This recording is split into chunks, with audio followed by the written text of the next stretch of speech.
Sir आपने कहा कि जनस्वराज पार्टी 100 सीट जीतेगी, 0 पर आउट हो गया आप। हाँ, लोग कह रहे हैं कि धोखा दिया लोगों को, बिहार के लोगों को धोखा दिया। नहीं नहीं, ऐसा कुछ नहीं। वो साफ चीज़ें बोल रहे थे। उनकी जो उनका जो व्यूज़ था वो बिल्कुल क्लियर था। उसकी ज़रूरत थी, पलायन की वजह था, तालीम पर था, तो इससे कौन इनकार करे। हर लोग मुतासिर भी थे, पढ़ा लिखा मुतासिर था जो उनका साथ दिया। कितने लोग ऐसे वकील थे, बड़े IPS ऑफिसर थे, कोई मास्टर टीचर प्रिंसिपल थे, तो इस तरह के लोगों ने उनको साथ दिया। इसका मतलब उनका विज़न सही था। लेकिन इस वक्त यहाँ BJP ने जो चाल चली है वो तो हमको हज़म करना है, हमको कब्ज़ा करना है। तो वहाँ तो ये समझे एक तरह से प्रजातंत्र के ख़िलाफ़ ये काम हो रहा है। और जो अब लोग समझ नहीं रहे, डेमोक्रेसी को ख़त्म करने का मसला आ रहा है कि बस ऐसा कर दो कि बस हम ही को सब लोग जिताते रहें या हम जीतते रहें जैसे भी हो।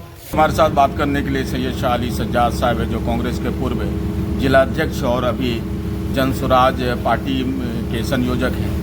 सर आपकी बद्दुआ लग गई, अजीत शर्मा को आपने बद्दुआ दे दिया था और वो सीट कांग्रेस ने भागलपुर से लूज़ कर दिया। लगता है बहुत दिल से आपने बद्दुआ कर दिया था। बद्दुआ नहीं, बद्दुआ तो हम लोग देते भी नहीं हैं। बद्दुआ के मतलब है तो बर्बाद हो जाना है। ये तो एक आवाज़ थी आवाम की, सुनने में ऐसे ही आता था कि इस बार हम वोट नहीं करेंगे कांग्रेस को। यही आवाज़ थी, भागलपुर के कांग्रेस को यही आवाज़ थी। हालांकि बहुत मेहनत किया राहुल जी ने और प्रियंका जी ने और सभी लोगों ने कांग्रेस को कदरा पर करने के, लेकिन आपके ख़जाने में चोर लग गया, डाकू लग गया। और आप लाख मेहनत कीजिए और कमा के रखिए, सेफ जगह रखिए, लेकिन वहाँ से भी गायब हो गया।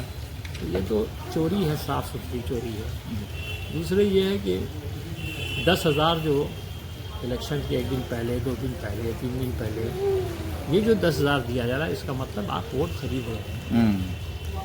यही चीज़ें। और दूसरे स्टेट में जब जहाँ BJP नहीं थी वहाँ जब किया गया तो उसको रोक लगा दिया कि नहीं, आप इलेक्शन अनाउंस करने के बाद आप नहीं दे सकते हैं, 1,000 भी नहीं सकते हैं, 2,000 भी नहीं सकते हैं। यहाँ इलेक्शन के डेट के 1 दिन पहले तक पैसा आ रहा है। एक फेज़ 6 को हुआ, उसके बाद 7 को, 8 को, 9 को भी पैसा मिला लोगों को। वो 10,000 कीमत रखता है, और वो भी औरतों के लिए। अजीत शर्मा जो हारे हैं, क्या आप खुश हैं उनसे कि आपको भी गम है वो उनके हारने से हुआ है? लेकिन नहीं, उनको तो समय दिया गया, गम और खुशी की बात नहीं है।